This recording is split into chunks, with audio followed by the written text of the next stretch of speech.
ইফতেখার রায়হান যুক্ত আছেন আমাদের সঙ্গে। ইফতেখার, কয়েক ঘন্টার ব্যবধানে এই যে বাসে আগুনের ঘটনায় কি বলছে আইন শৃঙ্খলা বাহিনী?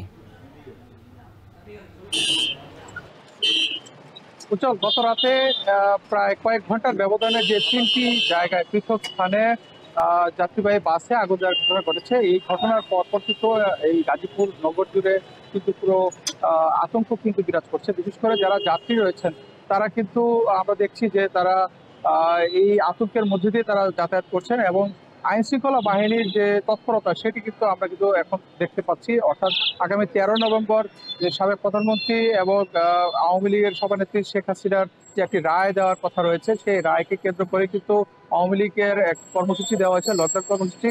সেই লকডাউন কর্মসূচিকে কেন্দ্র করে এ ধরনের নাশকতার পরিকল্পনা করা হতে পারে বলে আইন শৃঙ্খলা বাহিনীর পক্ষ থেকে কিন্তু জানানো হয়েছে। তবে এই বিষয়ে কিন্তু এখন পর্যন্ত তারা ক্যামেরার সামনে কিংবা অফিসিয়ালি কোনো বক্তব্য দেয়নি। তবে আমরা আইন শৃঙ্খলা বাহিনীর যারা সদস্য রয়েছে তাদের সাথে কথা বলেছেন, তারা বলছেন যে বিভিন্ন নগরের বিশেষ করে গাজীপুরের ঢোকা এবং গাজীপুর থেকে বের হওয়ার যে পথগুলো রয়েছে প্রত্যেকটি পথে কিন্তু চেকপোস্টের তল্লাশি করা হচ্ছে। আমি এই মুহূর্তে দাঁড়িয়ে রয়েছে টঙ্গী বাজার এলাকায়। এখানে আবদুল্লাহপুর যে জায়গাটি রয়েছে, অর্থাৎ রাজধানীতে ঢোকার যে পথ, সেই জায়গাতে এখন চেকপোস্ট তল্লাশির মাধ্যমে কিন্তু এখানে দেখা হচ্ছে। বিশেষ করে মোটরসাইকেলে করে যদি কোনো মোটরসাইকেল যে সকল মোটরসাইকেল এই দিকে যাতায়াত করছে তাদেরকে তল্লাশির আওতায় আনা হচ্ছে।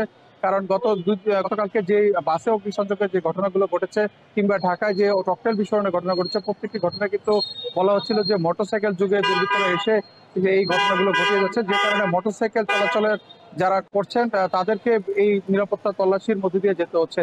এবং এখানকার বিশেষ করে অন্যান্য যে বাস কিংবা সিএনজি রয়েছে সেসব বাসগুলো পরিবহনগুলোতে কিন্তু তল্লাশি করা হচ্ছে। এবং আইন শৃঙ্খলা বাহিনীর পরিস্থিতি কিন্তু এই মুহূর্তে গাজীপুর যে গতকালকে 3টি বাসে অগ্নিসংযোগের কারণে কিছুটা অবনতি হয়েছে, তবে আইন শৃঙ্খলা পরিস্থিতি খুব সহজেই উন্নতি করা হবে বলে আইন শৃঙ্খলা বাহিনীর পক্ষ থেকে জানানো হচ্ছে। তো এই ছিল আমার কাছে গাজীপুর থেকে সবশেষ। গাজীপুর থেকে যুক্ত ছিলেন ইফতেখার রায়হান। কার্যক্রম নিষিদ্ধ আওয়ামী লীগের লকডাউনকে